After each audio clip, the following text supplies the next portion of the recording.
Nah, ini yang sistem single submission juga untuk pengangkutan. Jadi pengangkutan kalau lihat dari polanya ini sebelumnya memang sangat manual sekali, harus diajukan secara masing-masing ke banyak instansi. Nah, dengan adanya NW ini, dengan National Logistic Ecosystem, ngangkut cukup mengajukan one submission, satu dokumen, dan itu akan terdistribusi ke banyak instansi yang berkepentingan dalam hal rilis barang, sehingga akan lebih cepat dan sederhana tentunya. Nah, ini contoh juga melibatkan B2B ya, business to business. Jadi pihak swasta yang sudah membangun platform yang ada terkait dengan tracking ini diintegrasikan dalam satu sistem. Jadi yang masuk nanti ke NL ini adalah perusahaan-perusahaan tracking memang yang sudah terdaftar, misalnya yang sudah dibangun melalui platform-platform yang dibuat mandiri oleh masing-masing pengusaha contohnya. Nah ini kita lihat kalau kita dari konsep di Batam itu sendiri, Batam Logistic Ecosystem ini merupakan apa ya, satu subsistem dari NLI itu sendiri gitu. Jadi kalau kita lihat dari grafik dari gambar ini, memang yang step yang sudah diterapkan itu melibatkan instansi seperti Bea Cukai, ada BI Batam, KSOP, dan pemerintah lainnya, juga Pelindo ini yang karena mereka punya kepentingan dalam hal untuk pelayanan ST dan FSU. Nah, nanti ke depannya untuk step berikutnya akan kita bangun seperti konsepnya NLI. Jadi nanti dalam platform Batam Logistic Ecosystem itu akan mengintegrasikan contohnya platform-platform untuk warehouse platform yang ada di Batam, untuk trackingnya, ada saving platformnya, dan itu memang perlu waktu. Tapi yang sudah berjalan baru sebatas untuk pelayanan STS dan FSU ini. Jadi kalau kita lihat, jadi kan Batam Logistic Ecosystem merupakan bagian dari NLI yang diterapkan khusus untuk kawasan bebas Batam. Jadi subsistem yang dibangun dalam konsep NLI karena Batam mempunyai karakteristik tertentu dalam hal pelayanan kepabeanannya. Jadi memang agak berbeda ketika pengusaha yang berkegiatan di kawasan bebas Batam dengan pengusaha yang berkegiatan contohnya di Tanjung Priok atau di Tanjung Mas. Nah ini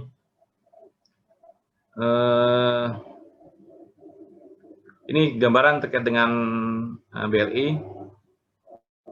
Jadi ini yang 100% sudah berjalan, namun kedepannya kita akan membangun kerjasama dengan instansi lainnya, contohnya dengan BI Batam terkait dengan contohnya untuk izin usaha. Jadi izin usaha yang dulu awalnya diajukan secara manual melalui ion betanya Bea Cukai Batam, dengan adanya BLI ini nanti akan terintegrasi antara aplikasi yang ada di BIP Batam dengan aplikasi yang mungkin dimiliki oleh KSOP contohnya, atau imigrasi dan karantina.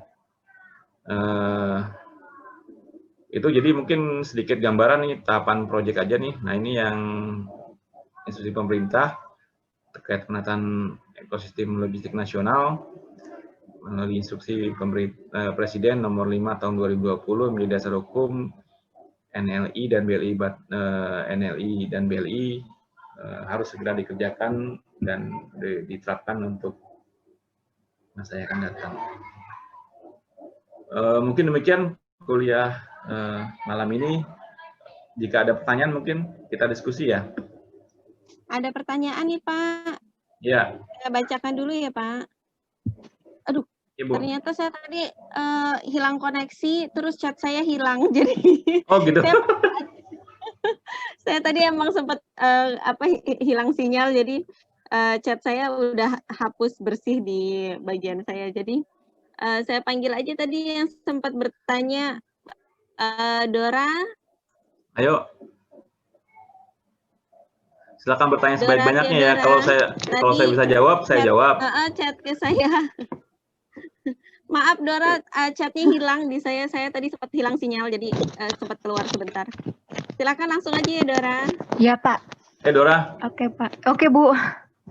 Ya Pak, saya mau nanya.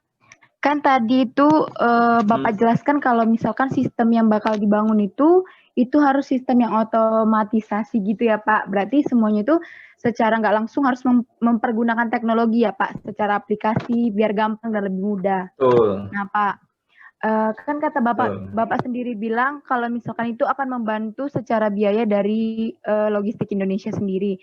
Cuman Pak, kalau kita lihat dari sisi sumber daya manusia yang bekerja di bagian logistik kan Pak, enggak serta-merta tahu semua Pak tentang kayak aplikasi, yang hal-hal yang berkaitan tentang otomatisasi yang akan dibangun itu enggak jadi kendala ya Pak. Itu enggak jadi sumber yang bakal memperlambat peningkatan dari visi BLS sendiri gitu Pak. Dan itu kayak mana ya Pak cara Bapak untuk dapat mengatasi hal tersebut itu, apa ada pelatihan lagi atau bagaimana Pak? Kan sistemnya sudah beda. Makasih Pak. Oke. Iya.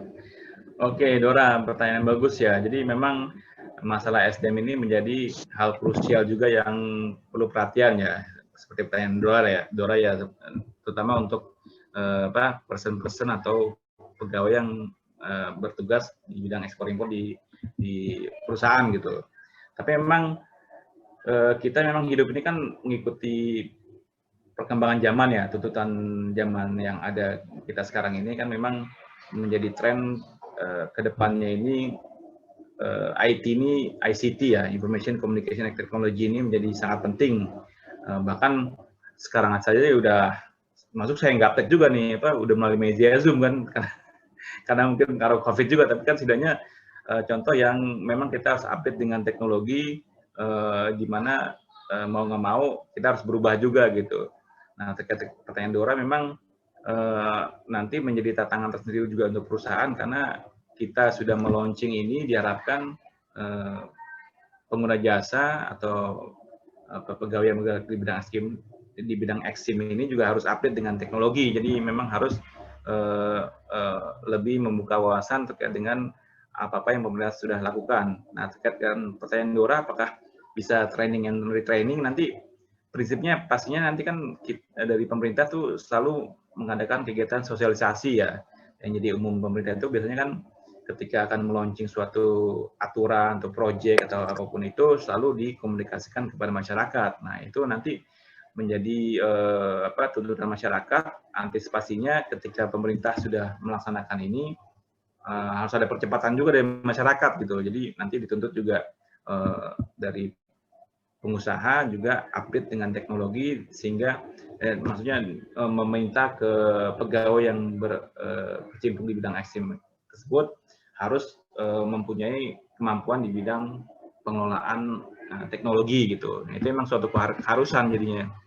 Nah, terkait apakah kita menyediakan, sebenarnya enggak secara arah ke sana ya, karena itu menjadi kewenangan perusahaan tersebut, karena pemerintah sudah punya inisiasi seperti ini, di mana diharapkan akan mengurangi beban pengusaha, tapi secara kompensasi juga pengusaha juga harus mau atau volunteer juga menyediakan SDM sehingga bisa tercapai yang diharapkan oleh pemerintah, yaitu penurunan biaya logistik. Jadi tantangan tersendiri juga buat perusahaan nih. Kalau buat pemerintah lebih sebatas memberikan sosialisasi, memberikan informasi, tapi tuntutan untuk manajemennya itu sendiri ada di perusahaan eksim itu sendiri gitu. Saya kira gitu mungkin Dora. Memang semua kita harus berubah ya, perubahan itu selalu hal yang mungkin terjadi gitu, karena kan kita nggak mungkin bergerak satu tempat untuk jangka waktu yang lama, selalu harus bergerak kan. Itu menunjukkan juga bergerak itu kalau filosofinya kan manusia juga hidup gitu kan, kita harus bergerak. Iya benar Pak. Ada yang lain nggak?